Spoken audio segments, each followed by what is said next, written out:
So why is faking it till you make it such terrible advice? Today on the podcast, I am joined by Efia Sulter. Efia is a mindset and manifestation coach, content creator, and podcast host of The Manifest Edit. Her mission is centered around empowering ambitious women to stop playing small and to access their innate magic so that they can expand their current reality. Efia's backstory is one of struggle, but she overcame it by deep self-reflection and really expanding into the passion and the dedication it took to create a life that she was not only proud of, but really loved. Now Efia dedicates her life to empowering others to break out of normal and into extraordinary, using her signature V.I.B.E.S method for aligned manifestation. If you're looking to connect with Efia, check out the show notes in all the ways that you can access her work. But for now, enjoy the chat. Efia, welcome to the podcast. Thank you so much for having me.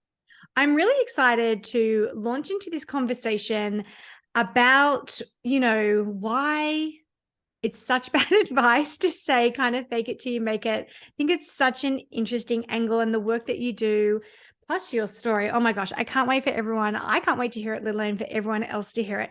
But before we kick it off, I would love to welcome you with kind of getting a little into your psyche and to know what your favorite quote is.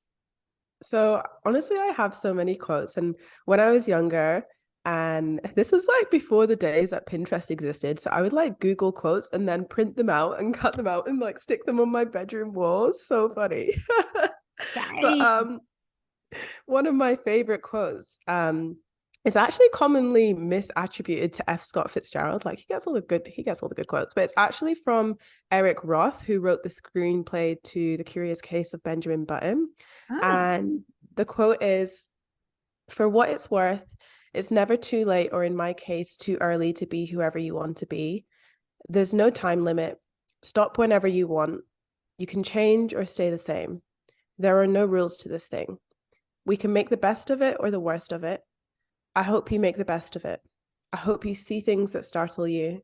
I hope you feel things you've never felt before. I hope you meet people with a different point of view. I hope you live a life that you're proud of. And if you find that you're not, I hope you have the courage to start all over again." Love that. And I mean, I know very little of your backstory. I do know, what it is that you're gifting to the world in the work that you do, but how reflective is that quote of who you commit to be? Yeah, the first time I heard it, it was someone was sharing it in a speech and she was crying and she was sharing it. I was like, this is amazing. I need to repeat this to myself over and over again. It's so good.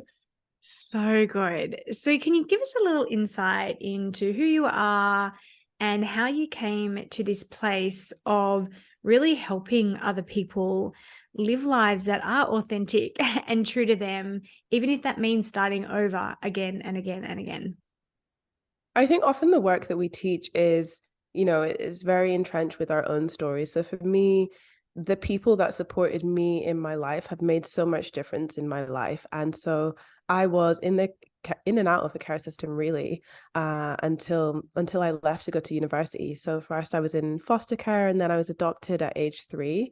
And I had a really incredible life growing up in very, very, very, very rural Scotland. I don't think people understand how rural I mean when I say. And although it depends where you're listening to the podcast, but you may not be able to see, I'm a Black woman. So growing up as a young Black woman in rural Scotland, where it's you, your sister, and that's it, can be very confronting in a lot of ways. And I think, from a very young age, I was interested in discovering who I was and what it means to be someone who is adopted or in the care system. And it was something that my adoptive parent had always, made us feel really special about, like, oh, we were chosen. Yeah, someone chose us. And unfortunately, my mom passed away when I was 14 after suffering from a long-term illness. And as she was a single parent, that meant that my sister, my brother, and I were orphaned at that point in time. So obviously that's just something that you can never prepare yourself for or never expect. And even though she was ill for a really long time, I don't think we really fully knew what that meant. And so, as a teenager, from 14 to 18, I just wanted to have the same experiences that everyone else in school was having, like do all the things that they were doing. Because when I was like 12, 13, I was not like worrying about normal school things. I was like, oh no, I need to like run home from the school bus, get my change of clothes, like run back out to get the bus to the hospital and have sleepovers at the hospital. Like I wasn't really doing a lot of normal teenage things. So now that my mom had passed away, I'm like, okay, I have to fit in with everyone else. I have to do what everyone else is doing. If I want to have the same opportunities as everyone else, I'm going to have to work harder than everyone else in order to be able to get them. And so having that normal life really did inspire a lot of the actions that I took, a lot of the beliefs and a lot of my thought systems. And in some ways, it was helpful because it pushed me to really strive for things, to be incredibly ambitious. But at the same time, I was a lot of the time like living based on what someone else's dream was, on what I felt like, oh, well, this is what the other kids are doing. This is what I'm supposed to be doing. And anyway, I did get into uni and I went on to study my master's actually. And it was during my master's year that I just kind of had this moment of, wait, is this even for me? Like, what am I doing? And it was very confronting, a huge period of depression and anxiety, and coming out the other side of that, discovering who I as a person was, led me to some incredible changes in my life, and moving from Scotland to Australia, which is where I've been living for the past 7 years now. And for something that I thought, oh, I'm gonna live in Australia for a year and just like see where my head's at, and then it's like another year, another year. Okay, I'm never leaving. And yeah, so it has really been an ongoing journey, a journey that I'm still on, because I think, we're never just one person, we're constantly evolving. But the people who supported me, from teachers to family friends, who helped me achieve all the goals I set out for myself and never made me feel like it was going to be more difficult, always made me feel like that they were going to be there on my side, supporting me in any way that they could. So when it came to my work, I knew that I wanted to support and help other people as well, particularly women, because I can empathize with that journey and a lot of the, I think, unique struggles that we face, and trying so hard to live up to these things that society has built for us, maybe that even your family has laid out for you, and really just coming home to the truth of who you are and living authentically. And that, I mean, authenticity, I believe, is the only way that we can, be happy, or, really own what it is that we've created in a sense, because it aligns with the truth of who we are. I agree. And to add to that, I think you can live happily, unauthentically for a time, but then at the back of your mind, you have that feeling like something is off, and that will eat away at you. To be honest, in my work, and I'm sure you see it in yours as well, I see clients in that state and so scared of what is on the other side. Are so scared of what it would be like to actually even admit what is authentically true to them, let alone live it, that they will stay stuck in that for their lives. And to me, that's one of the biggest heartbreaks I see. Not, when someone breaks up with you, not when even someone dies. To me, it's like, oh, there's just such a block or such resistance because of the fear to authenticity. Yeah, that's absolutely right. So I love this whole idea that you have, and it just, as soon as I heard you say it, it pricked my ears and interest so much. I love a little outlandish statement. So that being that faking it till you make it is really terrible advice. Why? I think it goes back to what we literally were just discussing about living authentically. And while I think the phrase faking it till you make it is said with good intentions, as often a lot of things are, what it really means when we internalize is it can take on, is it this expression, take on legs, and then it just becomes something completely different. So while you're like, oh yes, I can just like fake it if I don't feel like I can be that person yet, also at the same time you are continually affirming to yourself on a daily, more than daily basis, that I'm faking it, I'm not the person who I want to be, I'm not living up to who I want to be. And it's actually continuing to perpetuate that imposter syndrome instead of making it go away. So how have you seen people get trapped in the faking it till you make it energy? Like, what's a practical I guess, manifestation of this or representation of this? Well, number one, I definitely witnessed it in my own life. So I've always been in school and university a massive overachiever. And partly that was due to, not growing up with parents. It's like I would get that validation from teachers. And, obviously you get the validation when you're doing well. So I'm like, I have to do better than well. I have to do everything. And I would always put myself forward for all of these opportunities. And one thing that I had put myself forward for in university was the opportunity to go intern in the US for 3 months. And out of 1,000 people that applied, 100 people would be picked to go on these incredible once in a lifetime type internships. And so I put myself forward for this. And then I get down to, I think it's like there's 4 different stages. And I got down to the 3rd stage, and you have to write your bio. And I'm looking at all the bio of all the past people. And I'm like, oh my goodness, these are like superhumans. These are like incredible people. These are amazing people. And I'm not one of them. Like, I felt like I didn't fit in at all. But actually, like, I was also one of these people that I was like looking up to and feeling like was so different from me. And so putting yourself like, or even other people on a pedestal is really taking away from that innate magic that you have within you. And it's something that I see within my clients as well, is like so often downplaying their achievements, and particularly for women who are high achievers, ambitious people, you just like have it as like, oh yeah, that's just like normal. These are just like, and you just don't really realize how much you are doing, which again is something that just like kind of leads you into that major burnout, because you're like, oh, more and more and more, and you don't realize the immense amount of stress that you're putting on yourself. So identifying first of all, like where you have those limiting thoughts about being an imposter, and addressing those rather than just like covering over it and glossing over it and feeling like, okay, well, if I just fake it, one day I'm going to feel like it. What's the antidote to this? Because So I think it's great to have people to look up to, and so how do we not step over into that like replication instead of inspiration, and counterbalance that fake it till you make it type vibe? So there are a couple of things. Number one, you need to be really in tune with your own feelings and your own emotions, because as much as someone can advise you, they don't really know what's going on in your internal world. So the difference between like, oh, I'm looking up to this person and they're inspiring me, to I'm looking up to this person and it's not making me feel very good about myself.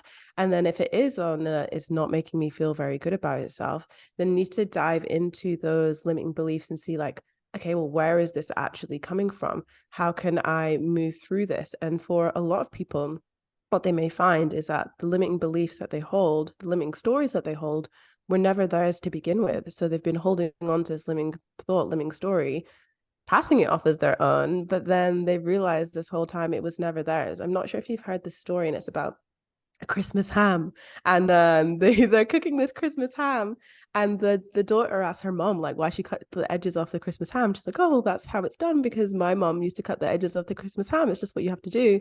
And she asks her mom about it because her daughter wants to know, and she's like, oh, it just didn't fit in the oven dish that I got at the time, so that's why I would like cut the edges off. So this whole, it's like how things get passed down so easily. And it can be done so simply. So one of the things is to identify those limiting beliefs and thoughts.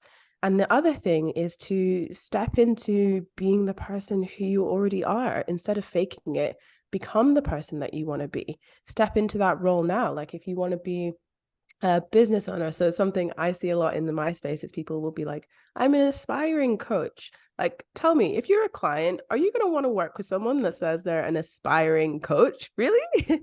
No, you're not. Like, so I'm not saying like just go out and coach people with absolutely no experience, but I'm saying, say you're a coach, and then go get what training, what experience that you need to get to make that the reality. And like you hear that a lot with I'm an aspiring musician. I'm like, if you've got an instrument, you can, like, everyone's a musician. Like what are you aspiring to, or what? And I think that leads back to there was an episode I did a while ago on the podcast all about detaching from outcome, and that leads to the outcome will define whether I've achieved that or not, or whether or not I can claim that. So I'm going to fake it till I make it. So it's all outcome based rather than, no, it's about becoming. You just step into that. You just expand into the essence of and the ownership of whatever that thing is that you're desiring. Yeah, that's absolutely it. Is you just have to fully step into it and know that, you can be the most famous, most successful, most whatever person, and you still have fear, you still have doubts. So the fact that you have these fears or doubts doesn't mean that this isn't meant for you. This just means that this is part of the challenges of becoming that person. Yeah, for sure. And I love that whole concept of just expanding into it. Just be it. I'm aspiring to be anything. Just be it. And it goes. I think it's Mel Robbins. She talks about, no one's coming. And I talk about this all the time with my work. And people would say, still to this day, say to me all the time, how did you know that you could do what you could do? How did you know you could read for people? And it's like, well, I was actually told by someone, but then like when it came to doing it, I just had to do it. And I cannot to this day explain to you how I do it. I just trust it. I just do it. And it's never felt like faking it. It's felt like surrendering to Mm, the truth of it. like stepping into your light. I love it. So I know you and we are very much on the same page when it comes to the pop culture, you know, rhetoric around manifestation. You do talk about yourself as a manifestation coach. So I would just love to hear what manifesting really does actually mean to you and how you work with that concept of manifestation with your clients. To me, the concept of manifestation is about bringing something into your 3D reality. So we can all have wishes and hopes and dreams of what we would like to have happen, but the actual process in between of the belief work, the thought work, and very importantly, the actions that you're taking, all of that is under the umbrella of manifestation. And I want to add here that I'm talking about the process of bringing something into your 3D reality, not the outcome of bringing something into your 3D reality. So you can still be manifesting whether or not it appears in your 3D reality or not, which I think is something that a lot of people trip over. Like, oh, it didn't happen in my timeline. It's never going to happen. Or I'm Oh, doing something can wrong. we just do away with timelines? Yeah, I We're think we're so like 2D, sometimes.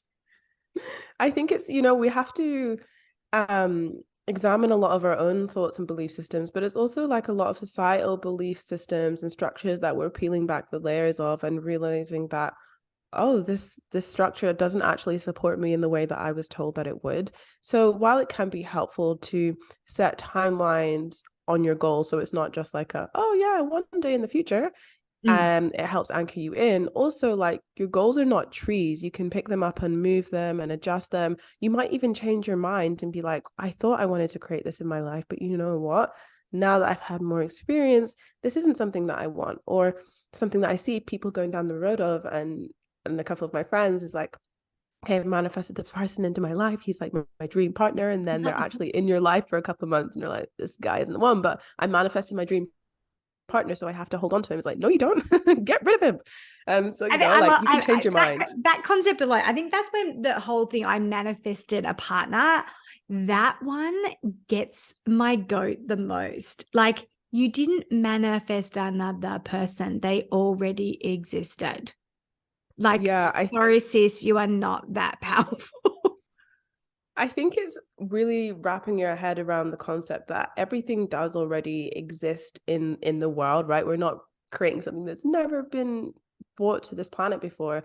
It's about how you are changing your perspectives on reality and also actioning your reality. So for example, a lot of people, when they talk about manifesting love, it's like, well, no, you're not actually manifesting someone out of thin air. You're doing a lot of self-concept work. You're maybe actually getting on a dating app, actually going on dates. So I have seen, especially with a kind of younger audience, and this is something that I do find quite challenging to deal with, and I have spoken about on TikTok before. I got loads of angry hate comments about it, where people are like, how can I manifest my ex back? I'm like, oh my goodness, like, And a lot of people have this misconception that they're kind of like magically bringing them back from the ether, or like magically making their current partner disappear. And I'm like, that's not really what's happening. And if you feel like you can't have a conversation with this person about like, I think we should give it another go, I think we should try again, then I don't think that you're like emotionally ready to be in a relationship with that person again.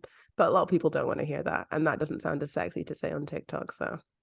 And a lot of people don't, because people, I think, are, I'm going to say people don't want to do the work, but I'll say people are intimidated by the work, because if you do the work, if you have to admit, oh, the fact that I'm just wishing and hoping and casting spells, or whatever it is people are doing, it does indicate that you're right. You're not mature enough to have an honest, open, authentic conversation about what it is that you desire and want, and what you feel would be really the best and most expansive thing for you both. But what did people say on TikTok? They're like, yes, I can get him back. I just need to say his name this many times.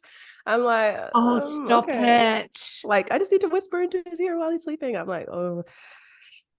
That only works when you want someone to buy you something and you can whisper it into their phone, because Elon Musk or whoever owns the phones here. Oh yeah. No, they're talking about like this person isn't even like the same room. They're just talking about imagining like, there are a lot of manifestation trends and fads. And I do think in some areas, love is always one of the number one things that people want to manifest. And I think it can be playing on people's insecurities if you're not very delicate about the way that you support people with that. So I would never advertise myself as someone who helps people manifest love. But if my clients come to me and they're like, I want to work on my existing relationships, or I want to have a partner in my life, then we're looking at so many different things outside of that actual other person. We're looking at their self-concept. We're looking at the way that they treat themselves. We're looking at how loving their relationship is with themselves.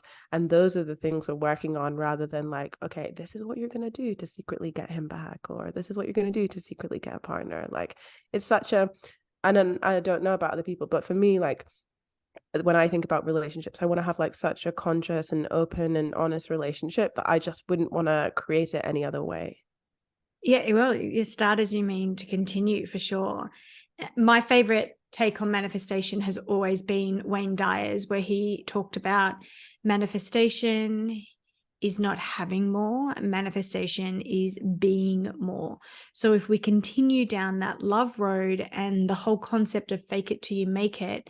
Now, I've actually applied this. So once I came across a person and immediately felt this connection, this, like, it was undeniable. However, probably within 2 seconds of that, I thought he was married. So within 2 seconds of that, I went, oh, I wonder what his wife is like. And I thought, because what kind of woman can hold his energy? So it wasn't me faking it till I could make it to be with him. The object wasn't him, but the object was curiosity about how much more I could be. And if that was something that I was attracted to, I wonder what would complement that, because clearly he was just a representation of what I desired for myself. And then the faking it till you make it didn't come about imposter syndrome, trying to be something I wasn't. It was about the enjoyment of the exploration of all the things that I desired to be, and what life was kind of educating me on and opening my eyes to in the ways in which I wanted to be in that relationship. What ended up happening? Turned out he was not married, and I'm so not sharing what happened publicly. I say this a lot, like I share a lot of private stuff, but I also have to protect that person too. So okay, we'll just tuck it away later. We can talk about it when we start recording. What would you really, if you had to leave us with something, what would you really like us to know about our ability to grow, to change, and to evolve, and explore that process? Yeah, I think it is building on what you said about Wayne Dyer, about, it's not having more, it's being more. Because one of the things that I always impress upon my clients is that to manifest your extraordinary life, you have to see yourself as an extraordinary person. And people think like, oh, that means I need to go out and do all these incredible things. No, it means that you need to like witness where you're not already seeing yourself as being extraordinary in all of these areas. Like we talk about things like gratitude lists and being grateful, and so often it's, oh, I'm grateful for this person, I'm grateful for this, I'm grateful for this, but it's never, I'm grateful for myself, I'm so incredible, I'm proud of myself, and those kind of conversations. And I think the more that we can step into our light and step into who we truly are, not only are we inspiring others to show up as themselves fully, but we are paving the way for our own futures. And I think there's something so beautiful and powerful about that, especially as we're continuing to evolve. I love that. I just want to repeat it. Witness yourself. Witness yourself in all your darkness and all your light. Because how quick are we to witness ourselves in the shame and the frustration and the lack? And how powerful would it be? Actually, I'm going to challenge everyone listening to this. For the next 7 days, write in your journal what you witnessed about yourself. That is amazing. That is phenomenal. And see where you land in 7 days. Head over to the Facebook community group and comment there. I think that's a really fun week-long challenge or week-long exploration. I hate the word challenge. Week-long exploration that, we can all be a part of witnessing the light of self. Beautiful. You have Such to join a great us. challenge. Yes. And I well, I actually don't use Facebook anymore, but in spirit I will be there. I'll be With there. us. And So I think what you mentioned there, what you mentioned there about witnessing yourself in not just like the positive emotions, but in inverted commas, the negative emotions as well. Like, oh, I had a really hard day and I made it through, or jealousy came up and I allowed myself to sit with that feeling. Like that, there's something incredible about that too. So powerful. So where can people find you, work with you, follow along with what it is that you are doing? So I have a podcast, the Manifest Edit podcast, that you can check out. I am on social media, Efia Sulter _, and I also have a free masterclass on the power of subconscious manifestation, which goes into more about the limiting thoughts and stories and powers of our own mind from like a scientific as well as strategic perspective, that you can check out by heading to efiasulter.com/freebie. Amazing. Well, thank you so much for joining us. Thank you so much for this awesome provocation. I love it. And I think it just, distills that pop culture or that rhetoric that we hear we don't really think about. So thanks for allowing us to think a little deeper about ourselves. You're so welcome.